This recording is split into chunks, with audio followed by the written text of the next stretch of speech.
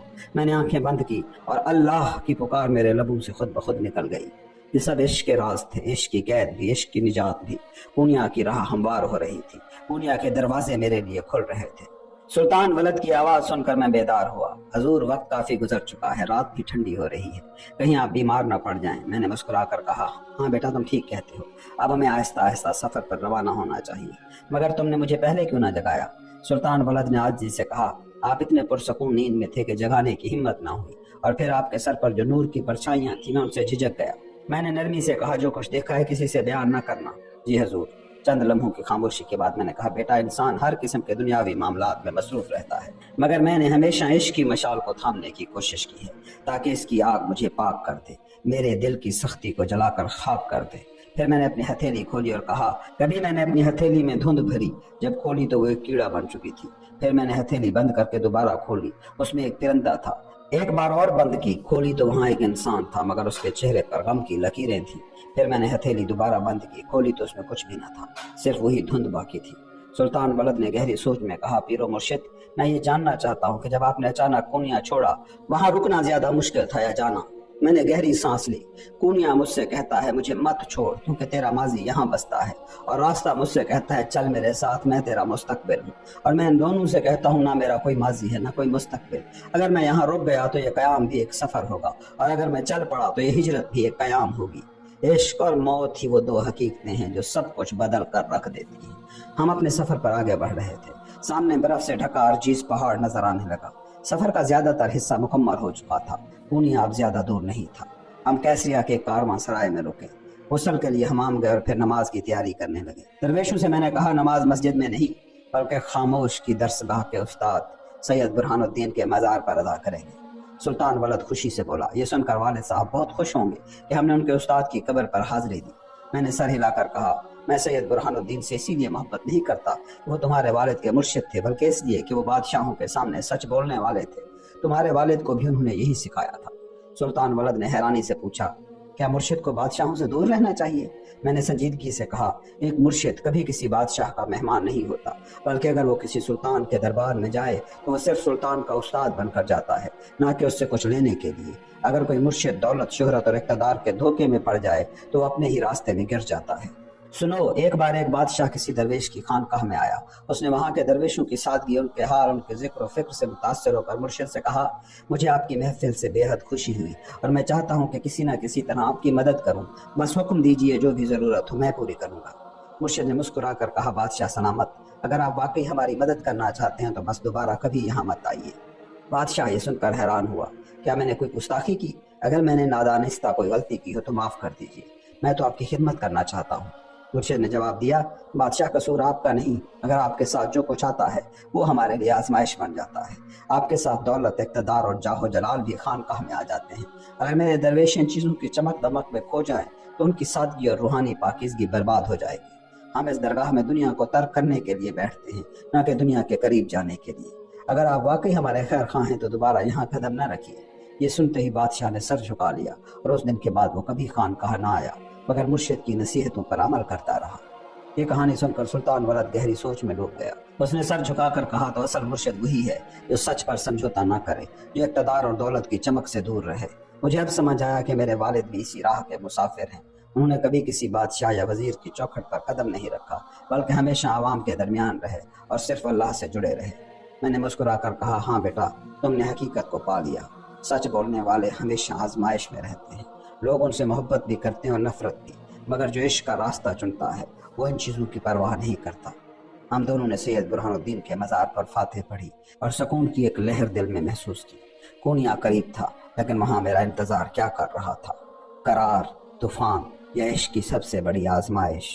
راستہ ہمارا منتظر تھا۔ ہم سید برہان الدین کے مزار پر پہنچے، وہاں نماز ادا کی، فاتح پڑھی اور دعا کی۔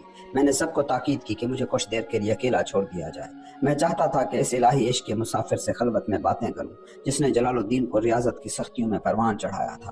روایت ہے کہ جب مولانا بہاؤالدین ولد کا وصال ہوا تو اس وقت سید برہان الدین خراسان میں تھے۔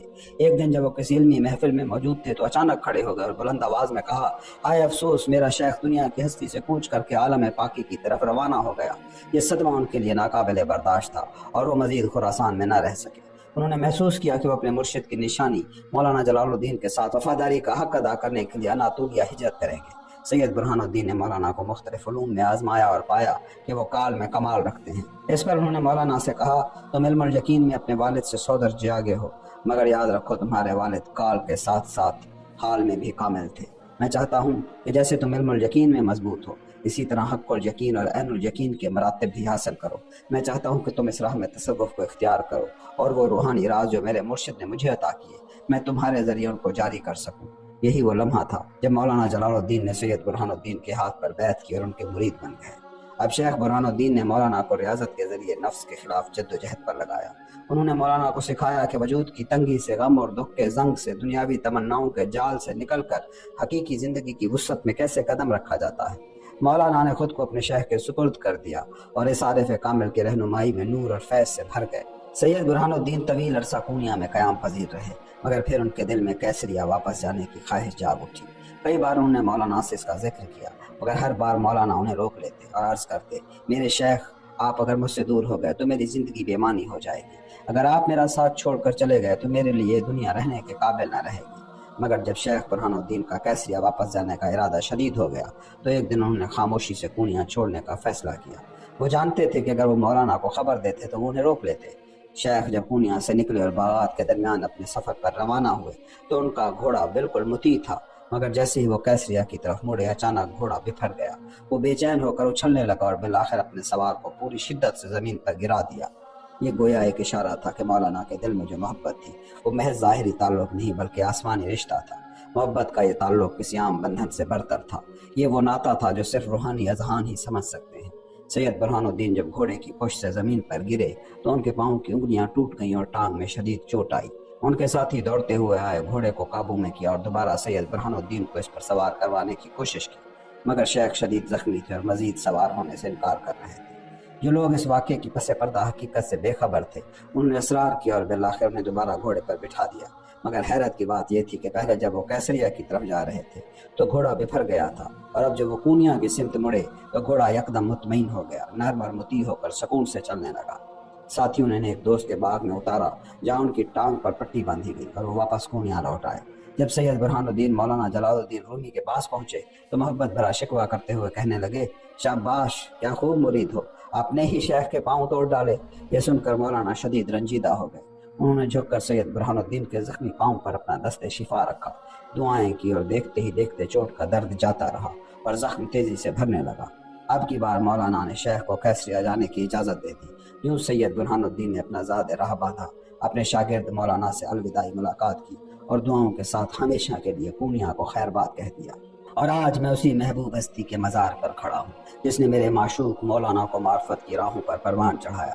میں نے دعائیں پڑھی، مزار کی مٹی ہاتھ میں لی، اسے بار بار سونگھا، چوما اور سینے سے لگایا۔ اے عاشق حق، تمہارے تربیت یافتہ شاگرد کو آج میں اپنا محبوب کہتا ہوں اور خود اس کے عشق کا قیدی ہوں۔ کیا ہی خوب شاگرد تیار کیا تھا تم نے۔ یہ کہہ کر میں سید برہان الدین کے مزار سے رخصت ہوا اور سلطان ولد اور قافلے کے ساتھ دوبارہ پونیا کی راہ لی۔